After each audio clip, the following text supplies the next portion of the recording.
Okay, thank you. So whatever showed up, tweet, like send a tweet, get connected to others as well. Continue with that as we go, and I'll be showing some of that a little later. And especially during this Changemaker Forum, there is going to be all sorts of great wisdom, and there's going to be some great sharing. And so anything, again, that you really kind of see is something that you would love to share with others within your network and within this group, go ahead and share that as well, because we are now going to jump into a super duper part of the day when we get to have a conversation with a number of changemakers right here in Melbourne. It's really easy sometimes to, again, with doubt, say, oh, that can happen in other countries, or those are waves that Roger can surf, or someone else in another country can surf. But for me, not so sure. With the Changemaker Forum, we bring entrepreneurs, changemakers. We call changemakers someone who's making change in the world. And each of the four here are people who are on their own journey. They're making a big impact in the world. We're going to have a conversation which is going to be around what's happening within the waves that they're surfing, and you get to ask some questions as well. So if you take out your sheet here, the one that has our 4 changemakers on it, let me just give you a bit of a summary of each one, and I've actually put up a slide for each of them and their website as well, so you can actually see, connect with them, and each one of them is a gateway to a whole new universe, which is everything they're doing, everything they're part of as well. So this is Annalise, first of all, Annalise Jennings, who has set up an organization called Dynamic Exchange. And everything that she's been doing has been, first of all, focusing at corporations and now communities as well, in all aspects of how they can go about building their culture, how they go about building their community, their organization. And she's done this all over the world now. And it's really interesting from some of the sharing this morning, you can see also that, over the last 6 years, she's also been working with the Cape York Indigenous communities, where she's using those same skill sets of how you work together and bring that to the community as well. So it's going to be really interesting to see Annalise and the journey she's on right now. We have Aaron Sansoni. So here's Aaron here. He's the guy on the right. Aaron has been sharing all over the world with the likes of people like Arnold Schwarzenegger or people like Richard Branson on his specialty and expertise. Now, his expertise is around sales, as you can see. That a lot of what he's been doing has been going out and consulting on the sales side in organizations, but also just high performance, right? He's worked with athletes, celebrities, and so we're talking at the VIP lunch, we're talking about personal brand, and Aaron's built a really strong personal brand. That's why he's in so many publications with what he's doing, how he's doing it, and he's actually monetizing that now also with a venture capital company, where he's investing in other companies and supporting them with their growth as well. So we have Aaron, who's going to join us. We have Rob Whitewood, and Rob's really interesting because many of you here will be qualified in NLP or would know about NLP. Rob's the person who actually set up the Australian Board of Neuro-Linguistic Programming, and he's also set up the Association for Applied Neuro-Linguistic Programming as well. Both of these have been set up in the last 15 years. And out of all of Australia, he's currently ranked #1 in NLP and 17th around the world. But what I find really interesting is he's taken that, linked it to his other passions, which includes Chinese medicine, which includes martial arts, which includes acupuncture, and he's using all of those to basically bring together energies which have been known about for 5,000 years with a more modern way that we actually look at energies within the human body as well. So I think it's going to be really interesting hearing his story, because I think a lot of us are getting more tuned into the energy around us right now as well. So Rob's going to be joining us. And then we have Wayne. So here's Wayne Berry. It's really interesting. I mean, he actually tells a story here as well about Wayne, who also has a specialty in sales. And he is a corporate sales, right? First of all, an NCR, and now training up top salespeople around Australia. That you'll see here that he's been doing this since 1978. So he's seen the whole shift that's gone through with sales, and we're going to talk a little bit about that as well. But his name, Top Gun, actually came out of the whole fact that he would fly to all of his different seminars and talks himself. And so there's a really good analogy there around taking flight and what it means to be a high performer. Wayne is also going to be joining us on stage. So it's Annalise, Aaron, Rob, and Wayne. Can you please give all 4 of them a big round of applause? And guys, join us on stage. Come on up. Come on up. They're coming. Keep the applause going. Keep the applause going. All right.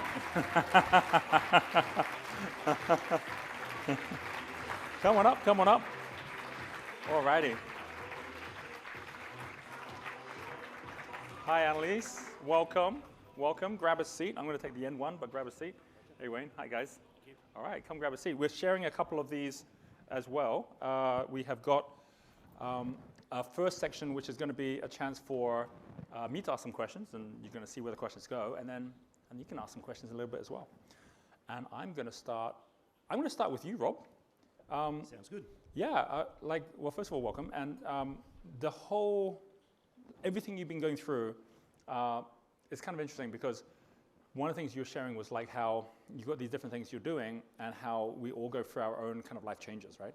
So with that whole process for you personally, given that you already have the ability to go out there and earn money doing NLP and all that, what in the last 5 years, or most recently, would be the biggest kind of like life shift or life change you yourself have made to shift the way you're doing things and what you're most focused at? Oh, so that's just a quick answer, okay. Look, I would have to say one of the most important things that we do is make the shift from the sense of earning money into earning joy.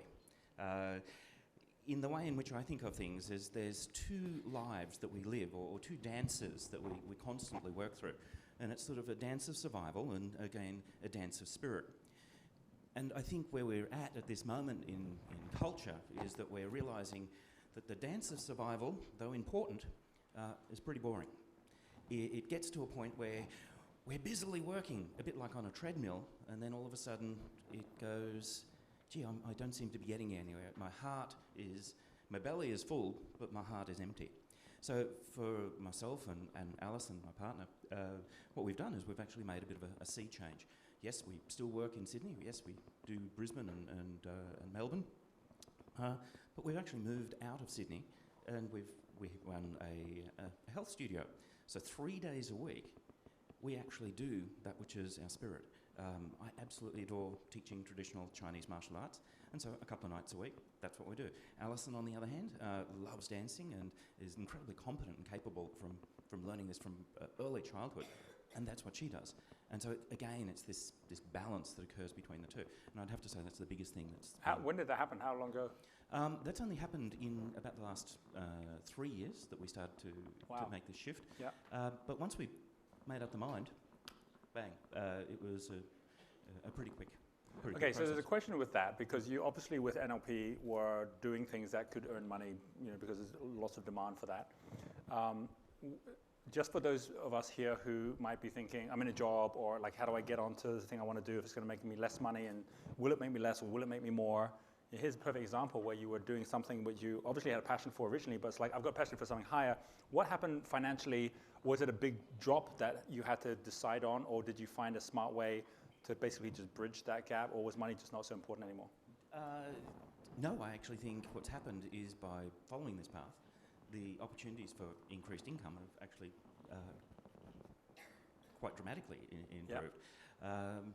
Look, focus is the most important thing. Now, I truly believe I've had an absolutely blessed life, or maybe an extraordinary life, because I know that what you were saying this morning is that one of the key ingredients is take action. And I'd have to say the whole mechanics of things like neurolinguistics are literally that we're bound by our memories, and our memories act in the present as if they're real. But the bottom line is a memory is an hallucination. It's not real, and yet it binds us. So the moment we start to realise that it's just a memory, bang, we can start to move on. Now, truthfully, that's what the whole business of NLP really becomes. We find someone who's absolutely brilliant at what they do. We discover the mental process that they use. Then we hypnotise the person who would like to acquire them into having just those qualities. What are we doing? We're changing and getting rid of the fear and replacing it with the belief of done. Not could be done, but is done. Now, if you already knew that it was already done, then where would be the anxiety? You just go and do it. So for us, this is the mechanics. So what you're presenting, as far as I'm concerned, is the perfect formula. Got it. All right. Well, I'm going to come over with that whole changing paths or looking at pathways to Wayne, because you've been for, like 30 years now. I mean, I say look back 20 years. I mean, you can look back a lot further. 30 years doing this, Roger, yes. I started when I was... And the article from Time this morning was all about salespeople, and like there's been this huge change in the industry. What would you say, in your experiences you've gone through, has been the biggest changes and shifts in the way that business owners have had to think differently about sales, given that all these social media and technologies all come about at the moment? And how have you managed to bring that into the conversations you've been having? Okay. Look, I think selling is even more important because of the personal relationships these days. We're touched with social media and all of those things. I was saying to somebody just in the break, it's when you get face-to-face with somebody, it's still relationships. It's still really all about relationships. I noticed a shift around about 10 years or so ago. I got to work with a lot of the American speakers in the 1980s, Zig Ziglar, Dennis Waitley, Earl Nightingale, Tom Hopkins, Tony Robbins, all of those guys. I used to bring them out to Australia and run their seminars. Then in 1989, there was an airline dispute. Major challenge. Couldn't do the business the way I'd done it in the past. And I reinvented myself and created the Top Gun Sales Coaching Program. So just on that, I mean, like when the dispute was happening, did you have events and things lined up? Absolutely. You had, and people booked into them and all that, and suddenly you couldn't get your speakers out. This is called crisis and opportunity. Wow. And it really is. We were midway through a tour with Brian Tracy at the time, and I got separated from him. I went to Brisbane. He went to Melbourne with another event to do in Brisbane, and he arrived 7 hours late. Anyway, we muddled through it, but the fact is that often from crisis like that comes the opportunity. And it was an opportunity to reinvent myself and do what I do today. Because even though I loved what the Americans were doing, selling in Australia is culturally different to in the United States. So I thought, what's my passion? My passion has always been selling. I created a sales program, culturally right for Australia and New Zealand. I used NLP, behavioural modelling, looked at what it is the high-performing salespeople were doing, created a program, a multi-week program. So instead of one-off training, it was multi-week where they would go away, put the ideas into action, come back and report accountability week by week. That worked brilliantly well, better than anything I'd ever seen before. And then around about 10 years ago, I was noticing a trend, and that trend was companies and individuals couldn't commit to 10 weeks, be in the same place in the evening. We used to start at 6 o'clock in the evening, go to midnight, and the problem wasn't them going to sleep, it was getting them to go home. Actually, they're a very excited environment. And so I went online, cut a long story short, I went online around about 8 years ago now, and it was the best move I ever made because right now I can help more people and my coaches. I do it through licensing now with coaches. I can help more people in more parts of the world that we could not previously support, do it on an ongoing basis, give them very personalised coaching, one-on-one with coaches, and all my programs were shot in live workshop, put online, and the coach helps them to interpret it to their day-to-day activities. For me, I thought about doing it, and then I did it, and I was going slowly with it. And then God said, here, have some bad health for a little while. And I really had no choice, and for those of you who know me, you know what I'm talking about. I was stopped dead in my tracks. I couldn't go back to doing the way I'd done it. But again, sometimes wonderful opportunities come from adversity. And the fact is, these days, I have a business where I can be anywhere in the world, helping people anywhere in the world, total freedom to do that. More profitable than it ever was. I have no overheads, I have no staff. All of the people that work with me are licensees or contractors who are highly motivated. I'm not good at managing staff. And I just help more people that way. And for me, going forward, it's all about more time on the water. And by that, I mean, you might have seen the photographs up there before. We're just taking delivery into Sydney Harbour, we hope in a month's time. Top Gun HQ, which is a blue water ocean going catamaran, 3-bedroom, very, very nice. And I intend to spend more time doing that and invite my clients, as we have been doing, to Whitsundays to enjoy that kind of time with us. But mostly it's online, which is just incredible freedom. So for me, it's all about doing what it is that you really want to do and getting off that treadmill. I used to have to constantly travel and be on the platform, regardless of how I felt, and get on yet another flight and get into another hotel. And I was away 6 months of the year. Yeah. That's no way, for me anyway, to live my life. Yeah. And now I travel only when I wish to. Very cool. You're going to need to change your analogy from planes to boats. Go from like Top Gun to Popeye or something. Yeah. Just change it. Might work. But, okay, so here's the thing, right? So, like, your story is so, we've all heard the stories about, those entrepreneurs who are like, oh, well, I'd have other people run my business if I could, but I can't because I'm indispensable. And then suddenly something happens and they're like, they can't work for 6 months and they're in hospital. And everyone's like, we've got to sort it. And this is what happens. They suddenly realize I'm totally dispensable and I can reorganize everything so that I don't actually have to show up. And then suddenly they have that breakthrough. And we all hear it, but that doesn't stop most of us from saying, great, I'm just going to take 6 months and do that, right? So share the experience you had when it happened, first of all, of the uncertainties or the fears, if there were any, where you were thinking, I wonder if this new way is going to work. And when you started the new way, did you get the results faster than you thought, or were they actually slower? And how did you manage that? Okay, I shot everything on video. For what reason, I have no idea. But it was a 3-camera production, and I thought, well, I can't put it on DVD because then people have my intellectual property.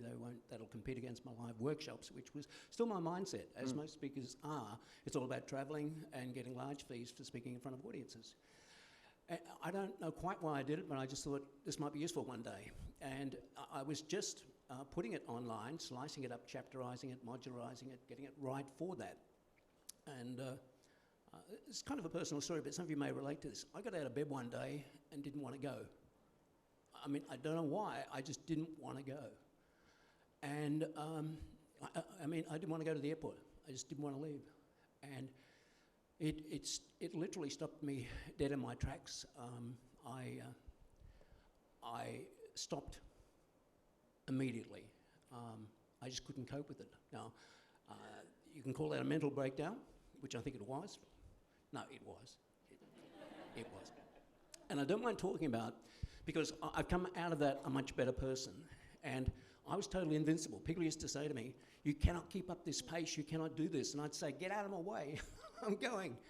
But it hit me one day, and I didn't even see it coming. Now, some of you maybe can relate to this, because it is a serious thing that hits entrepreneurs. But I look back, and if I hadn't changed, if that hadn't hit me at that time, and I would have continued to do it, because already at that time I was thinking, how many years can I keep on doing this? Now, people say to me today, when are you going to retire? You need to do this for the money anymore? Surely, no. I'm not going to retire, because you tend to die, I think. So, my friend Zig Ziglar and Jim Ryan, they were talking right up to the day. And what a way to live your life, being passionate and helping people. And that for me is what it's all about. But now it's also about balancing life, spending time with people that I love and that I want to be with, instead of saying, I'll catch you when I get back from wherever I'm going again. Now I say, come with me, come on the boat. And I've got some people here in the room who have had that experience with me. And it's good fun, right? Yeah, great fun, yeah. And we're going to do a lot more of that. And of course, when clients call me and want to know what it is I'm doing, I say, well, I'm sorry, I've got to go down to the office, Top Gun HQ. It's our offshore office. It'll be offshore, and the boat's called Top Gun HQ, so there you go. Okay, got it. So, Annalise, I'm going to come to you. Here we go. Yeah, like change, right? I mean, working with big organizations and now communities as well, that's one of the biggest challenges, is how they manage to change. What have you seen in the way you've had to organize or reorganize what you do to really be able to support the changes you want to see in organizations? Have you seen a big change in your own organization? Gosh, where do I start? To be able to see a change in an organisation, you first have to see the change in yourself. And so that starts with asking yourself those age-old questions. Who am I? What am I here for? What's my purpose? What's my contribution? And what is it that's deeply meaningful to me? And that then starts to create that ripple effect in the organisation or community or wherever it is that I'm working. So my background is about 27 years in corporate banking, and I can talk about quite a number of shifts and changes there, but I believe the greatest shift happened for me when I left corporate. And it was a big mix between courage and fear. I think a lot more fear than it was courage, but somehow it shifted to courage. How long ago was that? That was 6 years ago. Right. And moved to working with First Nations people. And so the great shift there has been about bringing about business enterprise in communities, but alongside the spiritual well-being of the people. And so this is about creating a balance between creating opportunity, but also creating the will, the desire, the passion, the stuff that really wants to make you get up every day and give life a go.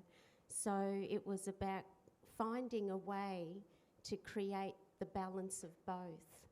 And the outcomes have been beyond significant in communities, and at a very personal level and at a community level. Can you give an example? An example where you've seen that big change happen? Well, in communities where we're looking at 80% unemployment, one of the big shifts was 60% boost in employment, 40% boost in business enterprise, 80% reduction in domestic violence. And whilst I wasn't focusing on the problem, because my work is all about focusing the shift from problem, paternalism, prohibition, penalty, in fact anything starting with a P except passion, to true community ownership and self-determination. And as a result of focusing on that, I started to see all the negative social indicators fall away. So an 80% reduction in domestic violence was just so significant. But then the greatest shift in me happened at a very personal level when an elder rang me at home and she said, messages come to you when you just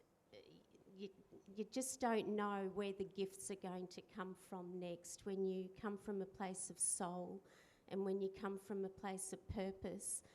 But I was having a not so great day at home and re-evaluating a whole lot of things, and I got a phone call from Mary Ann, a very significant elder in one of the communities, and she said to me, "Annalise, I've been thinking about you." And I said, "Oh, that's great. What have you been thinking about?" And she said, "I've been thinking that I'd like to make you an adopted daughter of our tribal land." She said, "Will you accept the honour?" And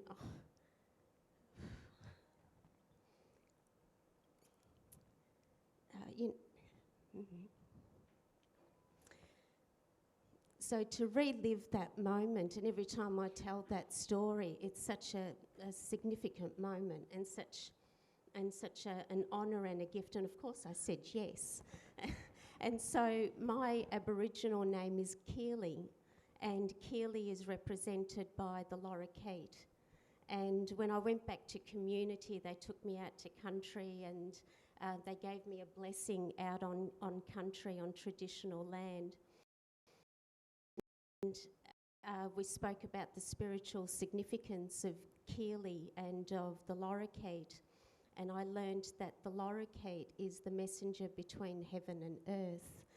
And for me,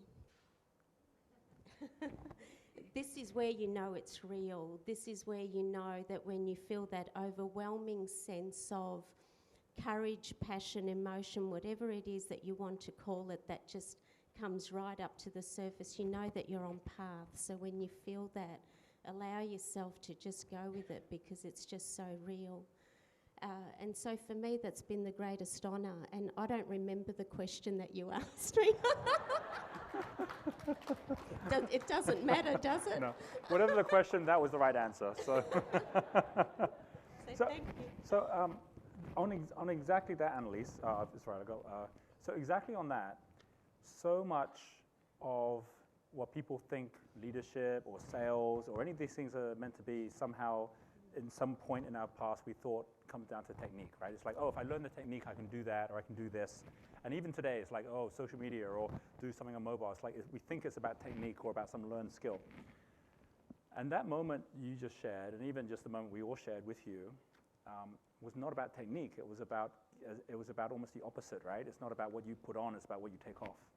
And one of the biggest challenges, which I think everyone in this room has as part of this whole entrepreneurial journey, is getting past that whole having to do the business to how we be who we're meant to be, right? And obviously you're a master of that, of how you actually create that out there. Even when you talk about, living your purpose, a lot of leaders think what that means is they've got to find out what their purpose is and what the mission of their business is, and then tell everyone, here's the mission and purpose, as opposed to do what you're talking about, which is actually find out from each person, what is your purpose? What is your mission? And the problem with that is if you do that, and you've now got 100 people that all have a different view of where they want to go, and you somehow have to bring this all together as a community or as a company, what would you say has been the ways that you've seen that work best? When someone, instead of trying to get people to fit your expectation, you're actually finding out what their expectation is, and then you're lifting them up to meet or to overachieve that. I love your question. It really is about going into every conversation, every dialogue without an agenda, and to really trust that you have all the internal resources that you need to be able to deliver or to be able to be whatever you need to be in that moment. So it's not about doing, it's about being, and it's part of your DNA, it's just part of your tapestry. And so yes, it is true that there may be 500 people in a community. I work with communities of 2,000-3,000 people, and everybody has a particular purpose. Everybody has a particular something that they want to bring to the forefront. But then, and it's about bringing all of that forward so that everyone has a voice. But then we've got to get just that little bit more strategic and think about, okay, what is it that is here at the centre that is calling all of us forward? What are we here to create together? And that's a really valuable question for you to remember. What is it that we are here to create together? And there are 4 key principles that I work with when I ask that question. And the first is that it has to have a sense of belonging. So if this something belongs to me and I've had a part in its co-creation, then I'm going to take ownership of it and I'm going to take accountability for it. So that's the first principle that all of us as a collective work with. The second principle is that it must have a sense of connectedness, where my success is your success, my failure is your failure. There is no separation between you and me.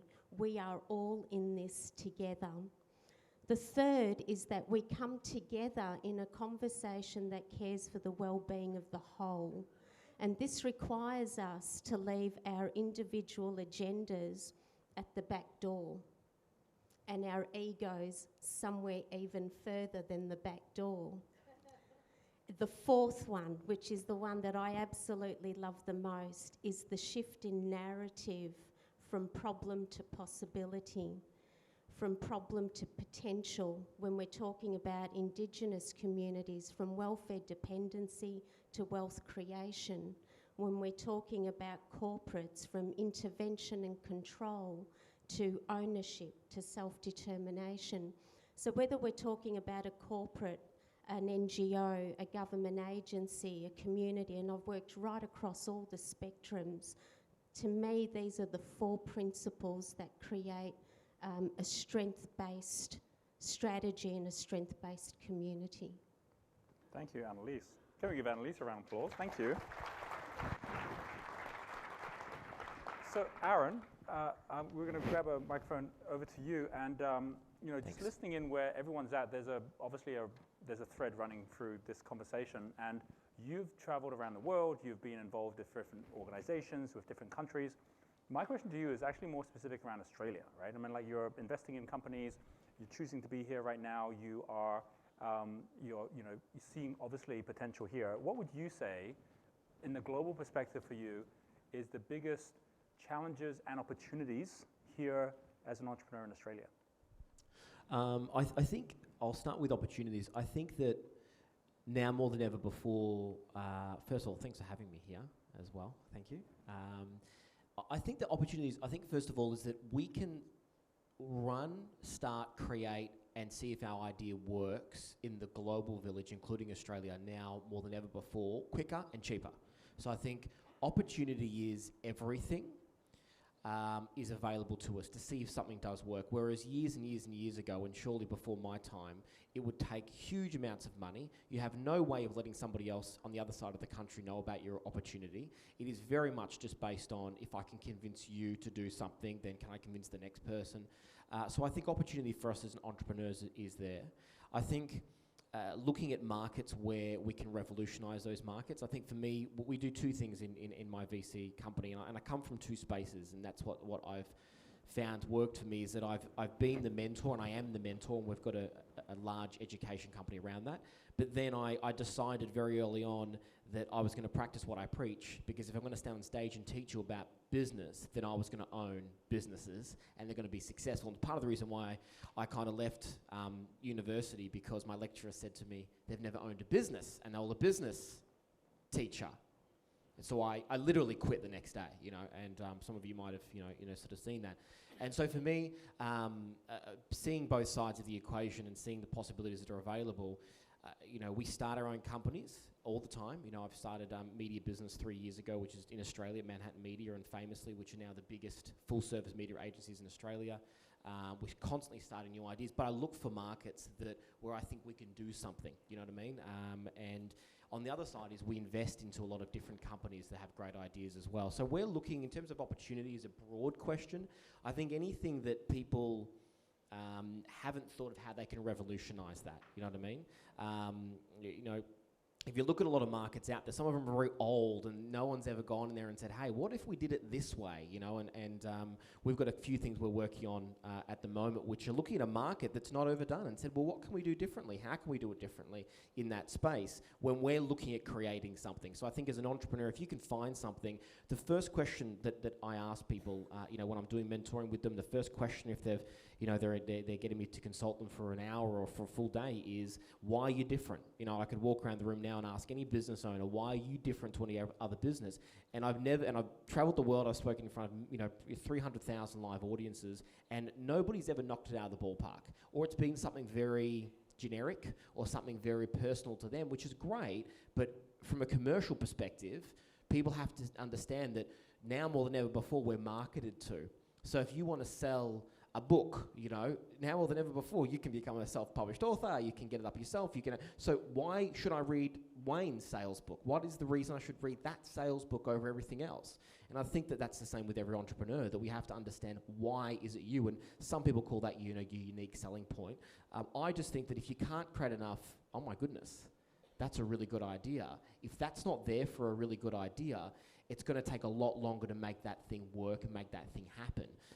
So if I can give it advice, again, very generic, is it's got to have that about it. And if you don't have it, you've got to find it, you know? You've got to find it. And then obviously look at your markets and those sort of things as well. And that's probably the most generic way I would look at it, is to look for the opportunities that are there. And the quickest way, if everyone's revolutionized, like apps, like people come with all the ideas of great apps, like a game app, you know what I mean? And I'm like, there's literally hundreds of millions of people creating game apps, you know, and there's billions of dollars going into advertising. So you better have a really good idea, or else you're going to waste all your money and all your time on something that's not going to work, you know. And then again, if you look at something that's personal, like Annalise shared her story, definitely, that's you know. And you said everyone has their own word. I call that obligation, you know, and I teach that with my tribe of people. I talk about getting yourself into a state of obligation. And obligation means that you have to make your business succeed for your customer, for their family, for your team, for your family, and lastly for yourself. And for any business that we can get into where we go, well, how can I make sure, you know, like the education space, the same as you. We talk all about, we're a business, so we talk about how you can make money and profit, because I think everyone has this adversity to profit for some reason. You know, in our business we have mantras, which is find your purpose, live it out with passion, and turn it into a profit. You know, you can't pay your internet bill with love. You know what I mean?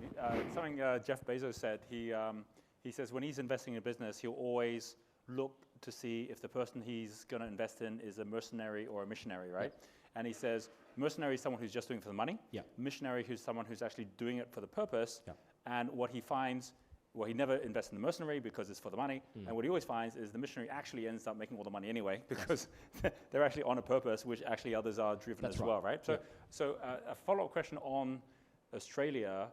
We've gone through an era of Australia of entrepreneurs, like the wealthiest Australians, that have chosen, number one, to go for a global market, and number two, to do it overseas, right? And so you've had the last generation, the Alan Bonds and the Rupert Murdochs of the world.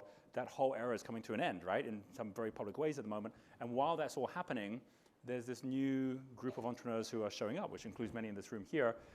What would you say, as an investor, what would you say is what you look for in terms of whether or not they're going for a global market as opposed to local, and to what extent do they need to be relocated from Australia, or can they actually run their business right from here? Sure. Well, if it's got global capacity, I love global ambition, you know what I mean? So I don't want someone to sit with me and go, I have a business in Victoria and I can't wait to be the #1 producer of this thing in Bendigo. You know, that's not going to make you a lot of money. It's not going to change a lot of lives. You know, so what is the global ambition of what you have? But you've got to test your market. You've got to get it right. You've got to find out what's working, what's not.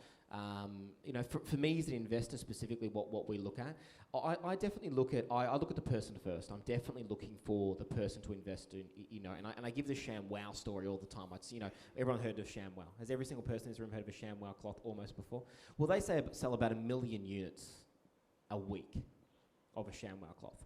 There is no way that that's the best cloth on the market. It's no way.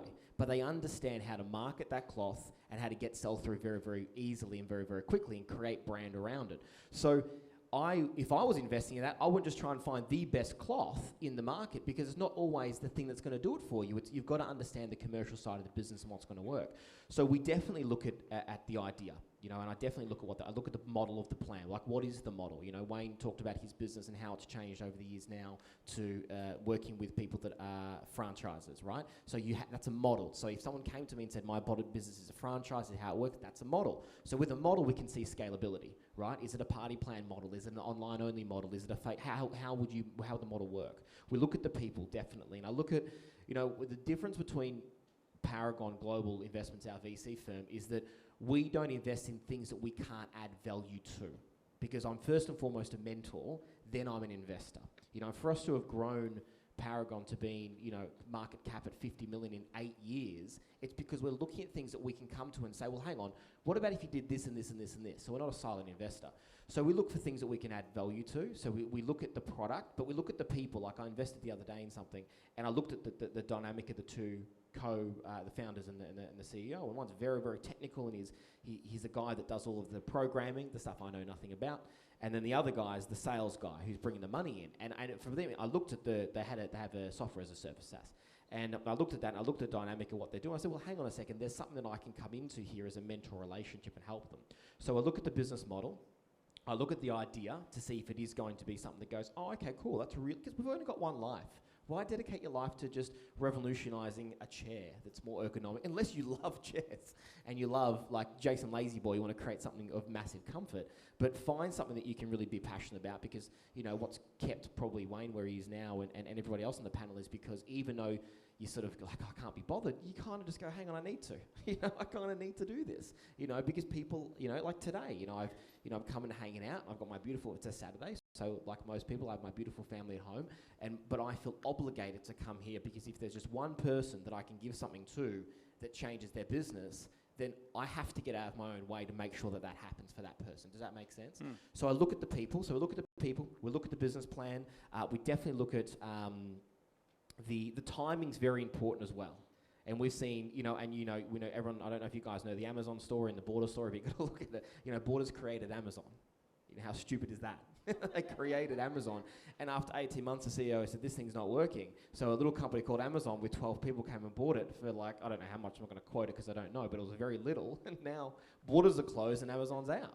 You know, and so you've got to look at, Tony Hsieh and what he's done. You know, with Zappos online shoe store, and every, you know, my wife knows it, and probably everyone else that loves shoes, I'm not going to be gender specific here, in the room knows it, how he revolutionised his business, because online shoe sales is nothing new. But he said, I tell you what, what's the biggest problem, and I'm going to generalise, what's the biggest problem you have when you buy shoes online?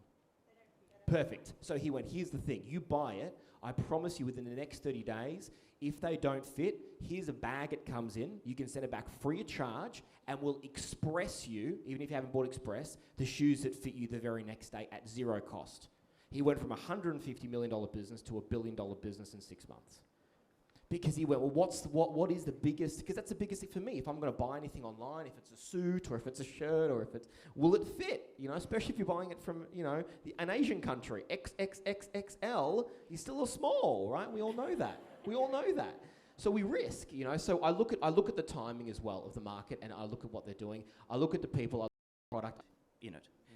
The thing, the work, the emotional, download it, variably never look, which says if they download it, That's a hit on your website. Google is a great thing. You've just stepped up in the rankings. They've done you a favour. You get trying to protect something. Look, we've gone from an era of attempting to protect everything because that's the scarcity mentality. So neurologically speaking, in order to jump and figure it out and try and figure it out, we've come from an information age, and that's the issue. We're actually overwhelmed with information to a point that we're drowning in information. That's not the issue. The issue is make up your mind and jump, whatever it takes. Just pointing out we're going to get to the next question, and then you can share as well, but this will be our final question, but just one thing I want to kind of just point out the obvious here. Every one of our change makers have shared what they're passionate about and what they're involved in at the moment, and it's not the content. All content is going free. Why is it that Beyonce and Black Eyed Peas and all these people are happy that basically Apple is now charging out a subscription on all of their music altogether when they're clearly going to make less money in the content? They know they're making less money in the content anyway, but the more people that hear about it, the more are going to come for their experiences, which are the concerts. And so we're moving to an experience economy right now, when you hear Wayne, what's he doing? He's going out sailing because it's what he loves to do. And the more people that get his content, well, then great. Some pay, some don't, but at the end of the day, he's going to be having his time doing what he awesomely loves to do. You heard about it from Rob. He's actually running his retreats now because it's what he loves to do. And the more people that know what he does, the more are going to show up for those as well. And the more he's going to be able to charge if he chooses to as well. Annalise is doing exactly the same because you're not going to be able to take what she does and the impact she has with the elders and package that up in some kind of DVD. Complicates fruit with Aaron. He's doing the same with events and the things that he's passionate about people, and that's relying on your content being something that you're going to create and the people who show up for those as well. I think that one more thing to add to that is my shift for me probably decide to buy. We have one rule on social media and all of our platforms. The idea of it is if you want people to take an action, get out there and give, and especially anyone else that's in content, content marketing as well. And I know I heard asked two questions around personal branding and the VIP thing as well. Even if you're not in content marketing, you should content marketing because your personal brand. So I instantly advisors because my brand, like Sir Richard Branson's done, it's Virgin, it's Sir Richard Branson. So, and that comes back to content. So whether you're in content marketing, you need to do content marketing. Whether you're not in content marketing, if that's not what you sell, you still need to do content marketing of you to cut through so people can see that and what experiential. They're looking for that. Roger gets up to, when he gets to travel as well. Very cool. Very cool. Last question. We're going to take one right from the front here. We have a microphone coming.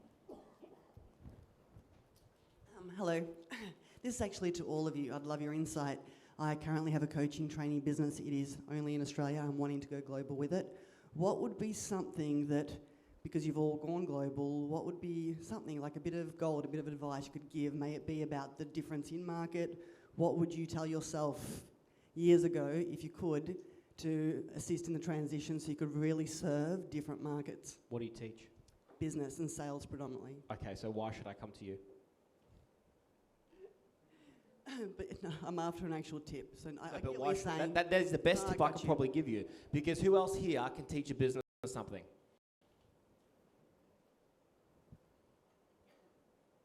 So the tip would be to have a completely unique stand. But why you? Why do people come to you? It's one of the reasons why I have invested so much time and money into practicing what I preach with my Paragon Global Investment Company. Because you can come to me as a mentor, and when I say to you, I'm going to charge you $25,000 for the day, because that's what I charge you, you're going to go, oh wow, what are you going to say in your mind? Will it work? Will it work for me? Will I make money? So then I show you all of my companies and what I've done, and in your mind, proof is what's going to sell you. Authenticity is what's going to sell you. My brand is what's going to sell you. This is the reason why I've done it, because I needed people to think, Aaron Sansoni is you, and what that thing is, or you'll just be staff and business is number one in the country. Right. I share those results. Right. All it. If, you know, when I teach, I always talk about ART because it's easy acronym. You know, when you're trying to go out there and you're trying to grow your brand, because that's what you're selling. Let me be clear. It's not the 12 steps to X mastery for businesses that want to make $1 million in 12 months guaranteed. It takes me forever to do it. I've got have to all premises. Yes, to buying something. Everything you're saying, and it is day and age where everyone's I can do trust, authenticity together. It's a package that works, and around something that makes sense, you can people go, I can't, what was your name again? Gabby. Yeah, I can't duplicate you. You are different to everybody else, and that's where you get real leverage, and that's where you can go global. So if I'm hearing correctly, you're saying it's all about the character. Is that in ART, well, it's your authority, it's the expertise, it's the result and proof, then it's your trust, your authenticity, and your story and who you are. Like for me, in my journey of sharing and educating people, for the first 3 years of my journey, I didn't tell you anything about all the things that I Plugging it in. You can say anything, you can read anything, make it work is going to always be the key factor. It's the jump, it's the taking action that's going, and in order to take action, we have to suspend, remove, evolve fear into, you know, someone said when we were asked before, you know, what are you going to be like in 5 years? And the first statement that they come up with, well, I'd like to, and I go, no. 5 years is today. Tell me the story of what you are doing today. And for many people, they have huge issues with getting their brain around the subject of time. Here's a tip for you. The subject of time is a complete hallucination. It's a fantasy. And you go, huh? I definitely remember having breakfast yesterday. And you go, hang on. For reality to be reality, it actually has to be happening in this second. So therefore, the simple fact that you've got a memory instantly means that it's a fantasy. The skills that you're learning are about turning those fantasies into a real moment reality. So I'm going to take what Rob just shared. I asked each of them to share something at the end. I'm going to take what Aaron and Rob just shared as their final thing they're going to share. I'm going to give Annalise and Wayne a chance to share whatever's the final thing you two would like to share. Wayne, how about for you? Final comment, is it? Yeah. Just before that, is it Gabby? Yes. Come and see me. I will talk with you about it. And I agree, take action. I share so frequently with the National Speakers Association, who are professional speakers who are going broke because their business is no longer working. And I explain to them what I'm doing, and I say, come talk to me. I will show you how to do it. And guess what? They don't. I will. Please do. And anyone else in the room, I'll happily give that advice. Okay. As a final comment, I would say life. I didn't complete my whole story before because I want to avoid the negative. When I thought I was getting well, then God said, well, try cancer for a little while. Now, the only reason I'll tell you that is I had 2 weeks to live, and that puts an entirely different, and I came through it, which was pretty good, right? But here's the point. It puts a completely different perspective on your life. So my vision of life right now is life is too short to spend even one more hour doing something you do not want to do with people you do not want to be with, and I don't mean to be selfish, but it is all about living and doing for the people you love and for yourself, and just do it. Don't think about it too long. Do it. Take some action, because you don't know how long you've got left. Okay? Final comment. Annalise.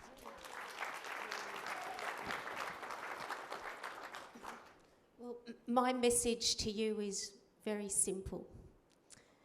Never ever give up on your hopes and dreams, even in the face of adversity.